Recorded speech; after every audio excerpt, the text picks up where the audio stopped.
ራስልን ኩራት ተመልካቾቻችን ከመሃል ሚዲያ የሰዓቱን ዜና ይዘን ቀርበናል። በቅድሚያም አርዕስተ ዜና። ሚኒስትር ጌታቸው ረዳ የፖለቲካ አቋማቸው እንደተጠበቀ ተመልሰው ቢመጡ በቂ ጥበቃ እንደሚደረግላቸው ልናረጋግጥላቸው እንወዳለን ሲል የትግራይ ክልል የሰላምና ጸጥታ ቢሮ አስታወቀ። በአማራ ክልል በሐሰት ፕሮፓጋንዳ ምክንያት ታጥቀው ጫካ የገቡ 73 ወጣቶች ወደ ሰላም መመለሳቸውን የፌዴራል መከላከያ ሰራዊት አስታወቀ። በተያያዘ በደቡብ ወሎ ዞን አልቡክ ወረዳ ጽንፈኛ መሪ አረቡ ይመርን ጨምሮ በርካታ ታጣቂዎች እጃቸውን ሰጡ። በአሸባሪው ሸኔ ላይ እርምጃ በመውሰድ አመራሩን መደምሰስ መቻሉን የፌዴራል መከላከያ ሰራዊት አስታወቀ። ከውጭ የሩሲያና ዩክሬን ተደራዳሪ ልዑካን ቡድን አባላት በቱርክ ኢስታንቡል ውይይት መጀመራቸው ተገለጸ። ክቡራን ተመልካቾቻችን ከመሃል ሚዲያ እነዚህና ሌሎችንም ዜናዎች ይዘን ቀርበናል። ካፍታ በኋላ እንመለሳለን። ዩቲዩብ ቻናሉን ሰብስክራይብ እንደሚዘቱ ላይክና ሼር በማድረግ የመሃል ሚዲያ ቤተሰብ እንድትሆኑ በአክብሮት እንጋብዛለን። አብራችሁ ነው አንዱ ነገር አይኖርም። እሱን ለማምጣት ያኛው ላይ ካፈሰስ ነው አፍሰን ክሬን ገብቶ ነው ሲደረደ የከረመው ማለት ነው። አሁን እንደገና ልሞላ ነው ውሃው። ሁለተኛው ይሄ ባለፈው ክረምት የያዝነው ውሃ ነው። በክረምት ጊዜ በክረምት በጥኖሮ እዚህ መንገዱ ጫፍ ድረስ ሙሉ ነበር። አሁን በመስከረም አጋማሽ ጀምሮ እስከ አሁን አልዘነበም አይደለም። ይሄን ሁሉ ቦታ ስናጠጣ የነበረው በሱ ነው። ልክ ነው። በቱቦ ይሳብ እንዳለ ፓምፕ እንዲየሳብን አካባቢው በሙሉ የጠጣው በዚህ ውሃ ነው። ይሄ ውሃ ሚኒመም እስከ ዲሰምበር ድረስ ይሄድልናል።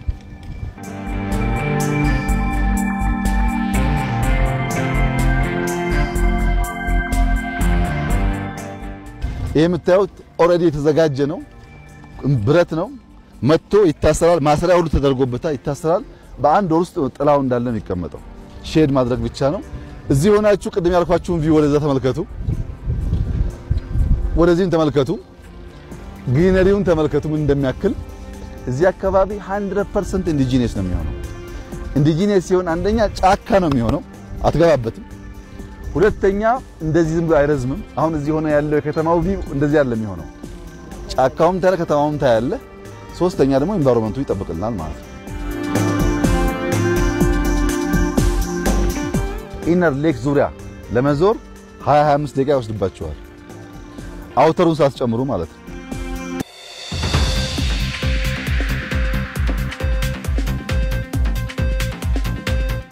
በቅድሚያም የኢትዮጵያ ቴክኖሎጂ ኤክስፖ 2025 አካል የሆነው የድሮን ትርኢት ዛሬ ምሽት ተካሄደ።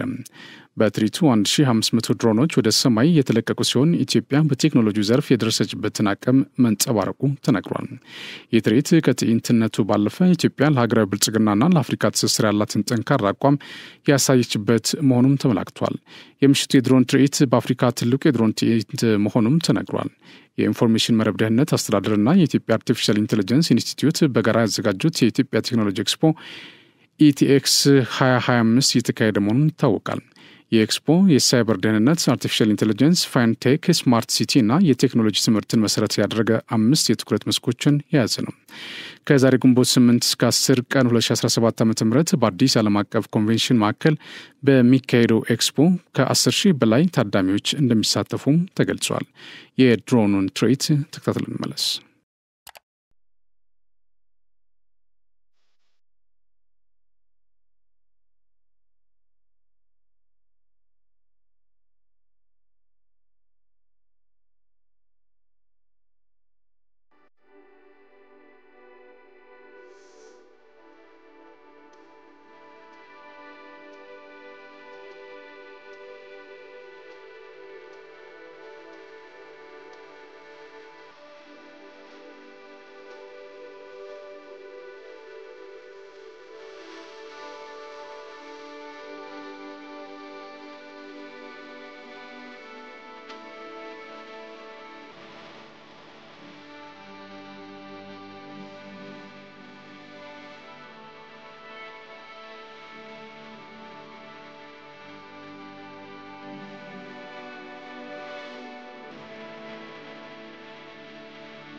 ኢትዮጵያ ቴክኖሎጂ ለሁለንተናዊ ልማት ያለውን ፋይዳ በመገንዘብ ዲጂታል መሰረተ ልማትን እያስፋፋች ነው ሲሉ የኢንፎርሜሽን መረብ ደህንነት አስተዳደር ዋና ዳይሬክተር ትዕግስት ሐሚድ ገለጹ። በምስራቅ አፍሪካ የመጀመሪያ የሆነውን የኢትዮጵያ ቴክኖሎጂ ኤክስፖ በአዲስ ዓለም አቀፍ ኮንቬንሽን ማዕከል በይፋ ተከፍቷል። የኢንፎርሜሽን መረብ ደህንነት አስተዳደር ዋና ዳይሬክተር ትዕግስት ሐሚድ በዚህ ወቅት ቴክኖሎጂ አካታች ኢኮኖሚ ለመገንባትና አገልግሎት አሰጣጥን ለማዘመን የማይተካ ሚና እንዳለው ጠቅሷል። ኢትዮጵያ ነባራዊ ሁኔታውን በቅጡ በመገንዘብና ቴክኖሎጂ ለሀገር ሁለንተናዊ ልማት ያለውን ፋይዳ በመረዳት ዲጂታል መሰረተ ልማትን ያስፋፋች መሆኗንም አስታውቋል። ብሔራዊ ዲጂታል መታወቂያ የ5 ሚሊዮን ኮደርስ ስልጠና ኢኒሼቲቭ እንዲሁም የመንግስት አገልግሎቶችን ወደ ዲጂታል የማስገባት ስራ እየተከናወነ እንደሚገኝም አንስቷል።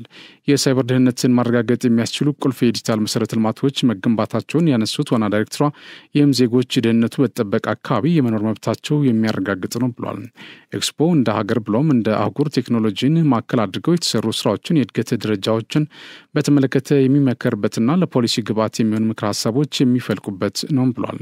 አስተዳደሩ የሳይበር ደህንነት ላይ ለህብረተሰቡ ግንዛቤ ከመፍጠር ባለፈ ቁልፍ የመሰረተ ልማት ተቋማትን ዘመኑ ባፈራቸው ቴክኖሎጂዎች በመታገዝ ጥበቃ እያደረገ መሆኑን ተናግሯል።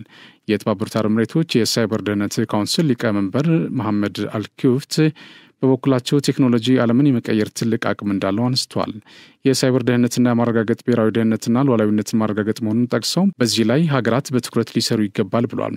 ከቴክኖሎጂ እድገት ጋር ተያይዞ የሚከሰቱ የሳይበር ደህንነት ስጋቶችን ለመቀነስ ትብብርን ማጠናከርና ተለዋዋጭ የሳይበር ደህንነት ስጋትን ታሳቢ ያደረገ አቅም መገንባት ወሳኝ እንደሆነም ጠቁሟል። የቴክኖሎጂ ኤክስፖ እስከ ግንቦት 10 ቀን 2017 ዓ.ም የሚቆይ ሲሆን የበርካታ ሀገራት ግዙፍ የቴክኖሎጂ ኩባንያዎችና ከ10,000 በላይ ተሳታፊዎች አንድ ላይ ያገናኝቷል። በኤክስፖ ከፍተኛ ተቀባይነትና እውቅና ያላቸው ከ100 በላይ የሀገር ውስጥና የውጭ ቴክኖሎጂ አቅራቢዎች ምርትና አገልግሎቶቻቸውን ማስተዋወቅ ጀምረዋል። በአማራ ክልል የተጀመረውን ሐሰተኛ የትምህርት ማስረጃ የማጣራት ስራ እየተከናወነ መሆኑን የክልሉ ሲቪል ሰርቪስና የሰው ሀብት ልማት ኮሚሽን አስታወቀም። የኮሚሽኑ ኮሚሽነር ወይዘሮ ባንቻለም ገብረ ማርያም እንደተናገሩት ሐሰተኛ የትምህርት ማስረጃዎች ለማጣራት የተቋቋመው ኮሚቴ ስራውን እያከናወነ ይገኛል። የሐሰተኛ ትምህርት ማስረጃ ማጣራት ስራው በ3 ዙር እንደሚከናወን ጠቅሰው በመጀመሪያው ዙር የክልል ከፍተኛ አመራሮች ማስረጃ ላይ ማጣራት እንደሚደረግ ጠቁመዋል። ለዚህም የክልሉ ርዕሰ መስተዳድር አረጋ ከበደን ጨምሮ ከፍተኛ አመራሮች የትምህርት ማስረጃዎችን ለኮሚቴው ማስረከባቸውን ገልጸዋል። በሁለተኛ ዙር ደግሞ በክልል ደረጃ ያሉ የመንግስት ሰራተኞች እንዲሁም በሶስተኛው ዙር የዞን ወረዳ እና ቀበሌ ባለሙያዎች ማስረጃ ማጣራት እንደሚከናወን አመላክቷል። በክልሉ ከግማሽ ሚሊዮን በላይ የመንግስት ሰራተኞች ቢኖሩም የማጣራት ስራውን ባጠረ ጊዜ ለማጠናቀቅ የተሰራ መሆኑን ተናግረዋል። ማስረጃ የማጣራት ስራው ብቁ የሰው ኃይል ለመገንባት ወሳኝ መሆኑን ገልጸው ሐሰተኛ ማስረጃ በሚገኝባቸው አመራሮችና ባለሙያዎች ላይ ተገቢውን እርምጃ እንዲወሰድ ለሚመለከተው አካል የሚቀርብ መሆኑንም ጠቁሟል። አቶ አረጋ ከበደ ሐሰተኛ የትምህርት ማስረጃ የማጣራት ስራ ሚያዝያ 15 ቀን 2017 ዓ.ም በይፋ ባስጀመሩበት ወቅት ለዘላቂ ልማትና ሁለንተና ብልጽግና የሚተጋ ሲቪል ሰርቫንት ለመገንባት የሰው ኃይል ግንባታ ማሻሻያውን በቁርጠኝነት ይፈጽማል ማለታቸው ይታወሳል። የመከላከያ ዘመቻውና መምሪያ ኃላፊ ሌተናል ጀነራል በላይ ስዩም በደቡብ እዝ ማሰልጠኛ ማዕከል ተገኝተው ስልጠናቸውን በመከታተል ላይ ከሚገኙ አመራሮች ጋር ለውጤታማ ግዳጅ አፈጻጸም መሰረት በሚሆኑ ርዕሰ ጉዳዮች ዙሪያ ተወያይተዋል። ሌተናል ጀነራል በላይ ስዩም ክብራችንና ማንነታችን ለሆነችው ኢትዮጵያ ችግርን ተቋቁሞ ፈተናዎችን በማለፍ ድል ማስመዝገብ የሚችል አመራር መገንባት እንደሚገባ ገልጸዋል። የሚመራውን ኃይል ለቀጣይ ተልዕኮ በማዘጋጀት በዓላማው የጸና ትጉህ በየጊዜው የሚያጋጥሙ ችግሮችን እየፈታ የሚሄድ በራሱ የሚተማመን መሪ መሆን እንደሚገባ አመላክቷል። ሌተናል ጀነራል በላይ ጽናት ያለው ከዓላማው ዝንፍ የማይል የአሃድን ስነ ልቦና በመገንባት መሰናክሎችን የሚያልፍ ለሚያጋጥሙ ችግሮች መፍትሄ የሚሰጥ ስራዎችን በእቅድና በፕሮግራም የሚመራ ለዓላማው ጽኑ የሆነ በጀግንነት የሚዋጋ የተሰጠውን ተልዕኮ አዳብሮ የሚፈጽም ሀገር ወዳድ አመራር ተፈጥሯል ብሏል። አመራሩ ለጀግንነቱ ለተከታዮቹ አርአያ በመሆን በሀገራችን የተሰሩትን የጀግንነት ታሪክ በማስቀጠል አዲስ ታሪክ ማስመዝገብ የሚችል ጀግና ራዕይ ያለው መሪ በመፍጠር በየጊዜው በውጤት የማይኩራሩ ሀገር የሚያስቀጥሉ ተተኪ መሪዎችን ማፍራት የሚችል ወጣት መሪዎች መገንባት መቻሉን አብራርተዋል። ዓላማ የሌላቸውን የሀገራችን ጠላት የሆኑት ሽብርተኛው ሸኔና ጽንፈኛ ቡድን ህልማቸው የከሸፈና ያቀዱት ሀገርን የማተራመስ አጀንዳ በመከላከያ ሰራዊታችን ብርቱ ክንድ እየተደመሰሰ የማያዳግም እርምጃ እየተወሰደባቸው ይገኛል። ይህም ተጠናክሮ ይቀጥላል ብለዋል። የጠቅላይ ሚኒስትሩ የምስራቅ አፍሪካ ጉዳዮች ሚኒስትር አማካሪ ጌታቸው ረዳ የፖለቲካ አቋማቸው እንደተጠበቀ ተመልሰው ቢመጡ በቂ ጥበቃ እንደሚደረግላቸው ልናረጋግጥላቸው እንወዳለን ሲል የትግራይ ክልል ሰላምና ጸጥታ ቢሮ አስታወቀም። አቶ ጌታቸው ረዳ የትግራይ ጊዜያዊ አስተዳደር ሆነው በሚመሩበት ወቅት መዋቅሩ በአግባቡ ስራውን እንዳይሰራ ከፍተኛ የሆነ ሴራ ሲጎነጉኑና የተገኘውን ሰላም ለማደፍረስ ላይ ታችሉ የነበሩ የፈረሰው ህወሓት አመራሮች መደበኛው ንግግር አላዋጣ ሲላቸው ለመግደል ሲፈልጉት የነበረውን ሰው ናና እንጠብቀህ እያሉት ነው። የትግራይ የሰላምና የጸጥታ ቢሮ የምስራቅ አፍሪካ ጉዳዮች አማካሪ ሚኒስትር አቶ ጌታቸው ረዳ ሰሞኑን ፋና ቴሌቪዥን ላይ ቀርበው የተናገሯቸው ንግግሮች ሐሰት ነው ሲሉ መቃወማቸው ለምንጮች ተናግሯል። ቢሮ ባወጣው መግለጫ የትግራይ ህዝብ እንኳን በትግሉ አስተዋጽኦ የነበረውን ታጋይ ተኩሶ ሊገድል ይቅርና ሊያጠቃ የመጣ የጠላት ወታደር ማርኮ ስርዓት አስተምሮ ምህረት የሚሰጥ ልባም ነው ሲሉ የሐሰት ፕሮፓጋንዳቸውን ለመንዛት ሞክረዋል። በትግራይ ጦርነት ወቅት ጉልህ ሚና የነበራቸው አቶ ጌታቸው ረዳ በጦርነት ወቅት አንዳንድ የወታደር አመራሮች ራሳቸው ብዙ ኪሎ ሜትሮችን ርቀው ወደ ኋላ ለምን ሸሻችሁ በሚል ተዋጊዎችን መግደላቸውን ይፋ አድርገው ነበር። ቢሮው ሚኒስትር አቶ ጌታቸው ረዳ የትግራይ የጦር መኮንኖችን ስም የማጥፋትና የመወንጀል ብቃትና ሞራል የላቸውም ሲሉ አብጠልጥሏቸዋል።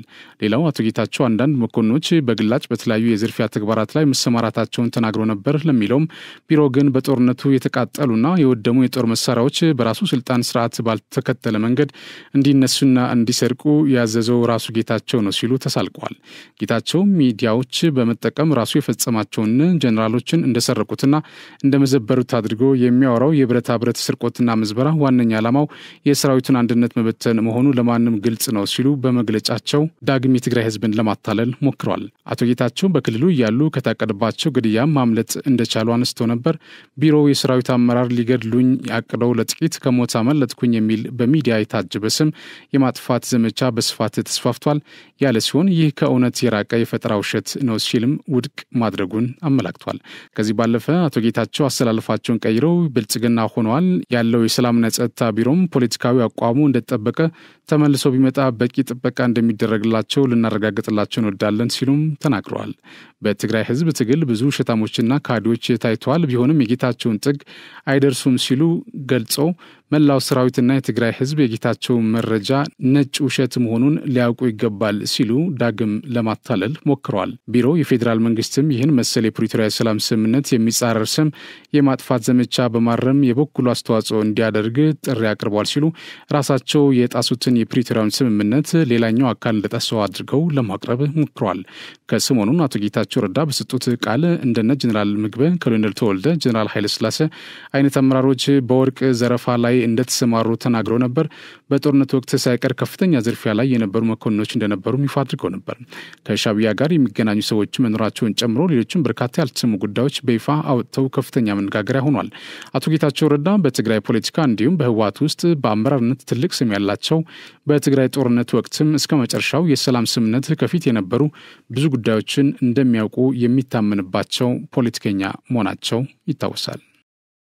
በአማራ ክልል በሐሰት ፕሮፓጋንዳ ምክንያት ታጥቀው ጫካ የገቡ 73 ወጣቶች ወደ ሰላም መመለሳቸውን የፌዴራል መከላከያ ሰራዊት አስታወቀም።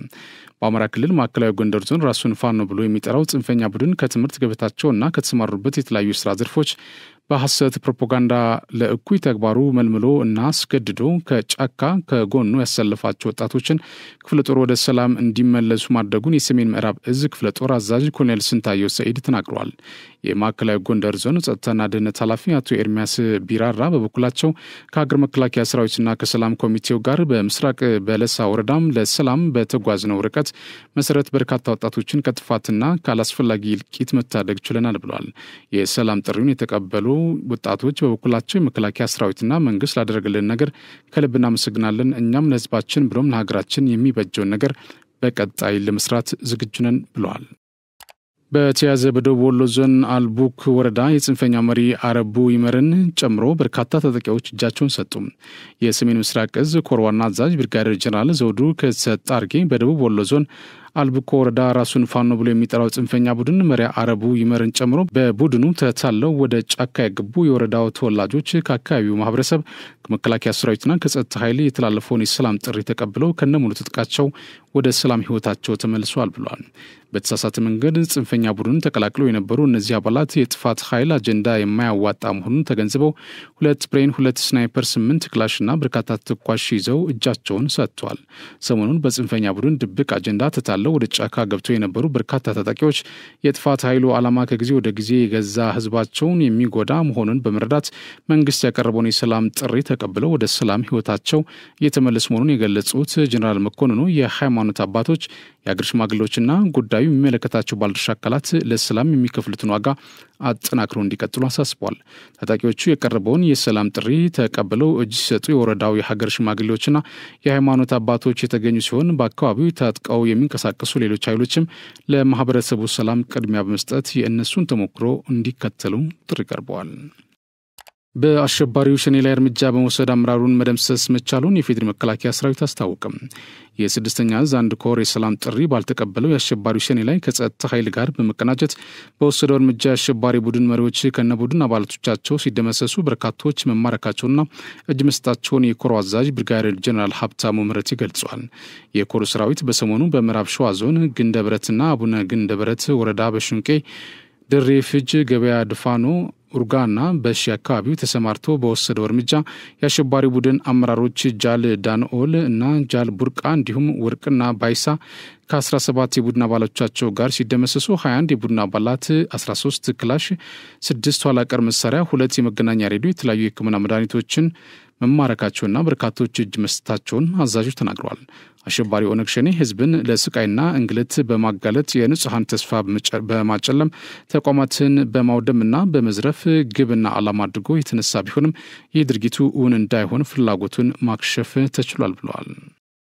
ሻለቃ አትሌት ኃይለ ገብረስላሴ በጎረቤት ሀገራት የኢንቨስትመንት ዘርፍ ላይ ለመሰማራት ማቀዱን አስታወቅም። ዛሬ ግንቦት 8 ቀን 2017 ዓ.ም በአዲስ አበባ ለሆቴል በተዘጋጀ አንድ ዓለም አቀፍ መድረክ ላይ በእንግድነት ተገኝቶ ንግግር ያደረገው አትሌት ኃይለ ገብረስላሴ ለተሰብሳቢዎች ልምዱን አካፍሏል። ቶስ ማስተርስ ኢንተርናሽናል የተባለ በራስ መተማመንና በህዝባዊ ንግግሮች ክህሎት መዳበር ዙሪያ የሚሰራው ይኸው ድርጅት ባዘጋጀው መድረክ ላይ አትሌት ኃይሌ ስለ ስራ ክቡርነት፣ ስለ ጊዜ አጠቃቀም፣ ስለ ዲሲፕሊን ንግግር አድርገዋል። ምክሩንም ለግሷል ሲሉ ምንጮች ገልጸዋል። አትሌቱ የተለያዩ የልማት ተቋማትን በመክፈት በርካቶችን ተጠቃሚ ማድረጉም አብራርተዋል። አትሌት ኃይለ ገብረስላሴ ለምንጮች በሰጠው ቃለመጠይቅ የኢንቨስትመንት ስራውን ከኢትዮጵያ አልፎ ወደ ጎረቤት ሀገራት የማስፋፋት እቅድ እንዳለው ተናግሯል። ሻለቃ አትሌት ኃይለ ገብረስላሴ መቼ እንደሚሆን አላውቅም፣ ግን በጎረቤት ሀገራት የኢንቨስትመንት ስራዎችን ለመጀመር አቅድናል። እንደ ጎረቤት ኬንያ፣ ጅቡቲ፣ ሶማሊያ ባሉ ሀገራት አንዳንድ ነገሮችን ለመስራት እናስባለን ብቻም ሳይሆን ለምሳሌ በዛምቢያ ብዙ ርቀት ሄጃለሁ።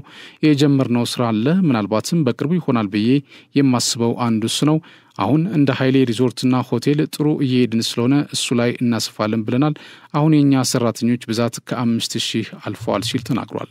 ሻለቃ አትሌት ኃይለ ገብረስላሴ በዛሬው ስብሰባም ላይ ልምዴን አካፍያለሁ። እንደ አትሌት ተሞክሮዬን ነው ያጋራሁት። እንደ አትሌት ከማሸነፉ በፊት ራሱን ማሸነፍ አለበት ብዬ አምናለሁ። ስለ እቅድ፣ ግብና ዲሲፕሊን ነው ልምዴን ያካፈልኩት።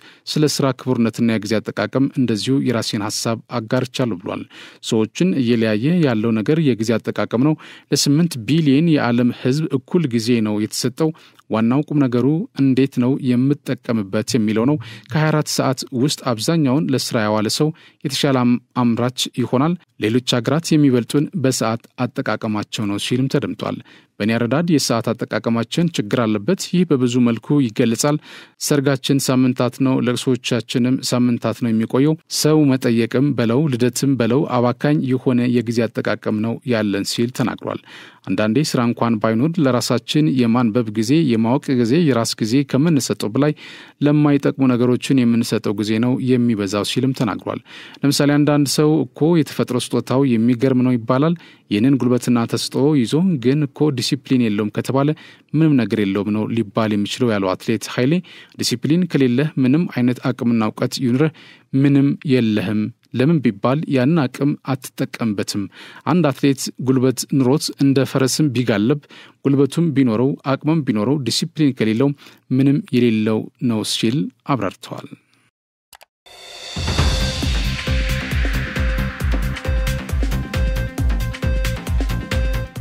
ዜናው ቀጥታ የሚተላለፍላችሁ ከመሃል ሚዲያ ነው። ወደ ዜና አልፋለሁ። የሩሲያና ዩክሬን ተደራዳሪ ልዑካን ቡድን አባላት በቱርክ ኢስታንቡል የተወያዩ ነው።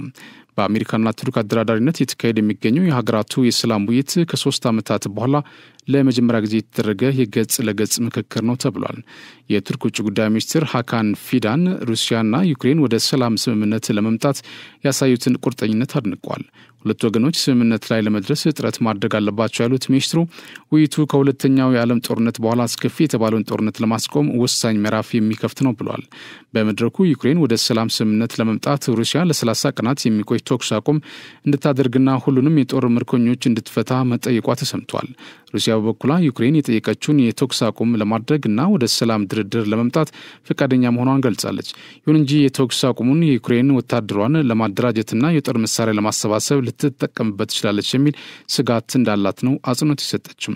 በውይይቱ የአሜሪካ ውጭ ጉዳይ ሚኒስትር ማርኮ ሩቢዮና በአሜሪካ ዩክሬንና ሩሲያ ልዩ መልእክተኞች መሳተፋቸውን የዘገበው ሮይተርስ ነው።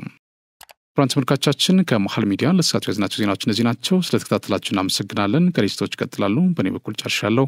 በያላችሁበት ሰላም ሁኑ።